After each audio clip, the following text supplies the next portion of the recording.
କାଲି ଗୋଟେ ଭିଡ଼ିଓରେ କହିଥିଲି ଶ୍ମଶାନକୁ ପ୍ରଣାମ ଜଣେଇକି ଗଲେ କାମ ସିଦ୍ଧି ହେଇଥାଏ ବୋଲି।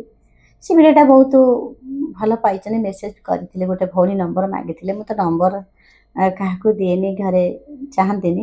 ତେଣୁକରି ଯାହା ମେସେଜ କରିବା କଥା ମୋତେ କରିବେ, ମୁଁ ଯଦି କିଛି ଜାଣିଥିବି କହିବି। କାହିଁକି କହିଥିଲି ନା, ଆମେ ଭାବୁଛେ ଆମ ବାପା ମା ମରିଗଲେ, କିଏ କହନ୍ତି ସ୍ୱର୍ଗକୁ ଗଲେ, କିଏ କହନ୍ତି ମୁକ୍ତି ପାଇଲେ।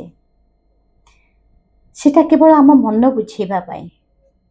ଆମେ ଠିକଟା ଜାଣିନେ, ଦେଖିନେ ସେ ମୁକ୍ତି ପାଇଲେ ବୋଲି ଆମକୁ କେବେ ଫୋନ କରି କହିନାହାନ୍ତି, କିନ୍ତୁ ଶାସ୍ତ୍ର ବିଧି ଅନୁସାରେ ଲୋକ କହିଥାନ୍ତି। କିନ୍ତୁ ଆମେ ଶାସ୍ତ୍ରକୁ ଯଦି ସବୁବେଳେ ଧରିବା, ଆମେ ଏତେ ଜ୍ଞାନୀ ନୁହେଁ, ଗୁଣୀ ନୁହେଁ। ଆମକୁ ଯେଉଁଟା ଅନୁଭବ ହେଇଥିବ ଆମେ ସେଇଟାକୁ ମାନି ନେବାକୁ ବାଧ୍ୟ। କାହିଁକି ନା ଭଲ ପାଇବା ଗୋଟେ ଶାସ୍ତ୍ରରେ ମିଳିବନି।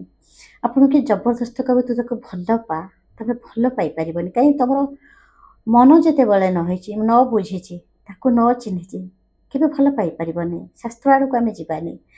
ମୋର ନିଜସ୍ୱ ମୁଁ କହିଥାଏ ଯେ ଆମେ ସବୁବେଳେ କେଉଁ ବାପା ମା ଚାଲିଗଲେ ବୋଲି, ମରିଗଲେ ବୋଲି ନା, ଯେ ପର୍ଯ୍ୟନ୍ତ ତାଙ୍କ ରକ୍ତ ଆମେ ଅଛେ ସେ ପର୍ଯ୍ୟନ୍ତ ଆମ ବାପା ମା ଆମ ପାଖରେ ଅଛନ୍ତି। ଚିନ୍ତା କରନ୍ତୁ, ଯଦି ସେ ମରିଗଲେ ତାହେଲେ ତାଙ୍କ କଥା ମନେ ପକାଇ ଆମେ କାନ୍ଦୁ କାହିଁକି? ତାଙ୍କ କଥା ମନେ ପକାଇଲେ ଆମ ଲୁହ କାହିଁକି ବୋହି ଆସେ? ସେ ସଦାସର୍ବଦା ଆମକୁ ଦେଖିଥାନ୍ତି, କିନ୍ତୁ ଆମର ସେତିକି ଶକ୍ତି ନାହିଁ ଆମେ ତାଙ୍କୁ ଦେଖିବୁ। ତେଣୁକରି ଆମେ ତାଙ୍କୁ ମରିଗଲା ପରେ, ପାଉଁଶ ହେଇଗଲା ପରେ ଆମେ ତାଙ୍କୁ ପର କରିଦେଇଥାଉ। କିନ୍ତୁ ନାହା, ସେ ସବୁବେଳେ ଆମର ଆପଣାର ଅଛନ୍ତି, ଥିଲେ, ରହିଥିବେ।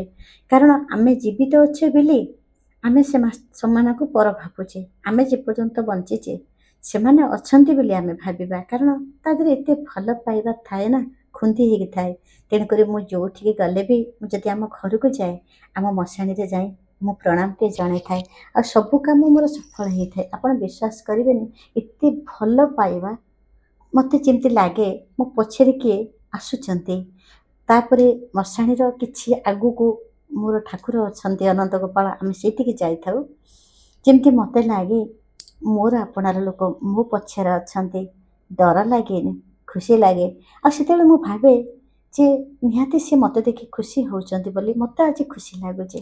ଏଇଟା ଫିଲ୍ କରିବେ ଆପଣ, ତାପରେ କହିବେ କିଛି କ୍ଷତି ହେବନି, ଆପଣଙ୍କର ଉନ୍ନତି ହେବ।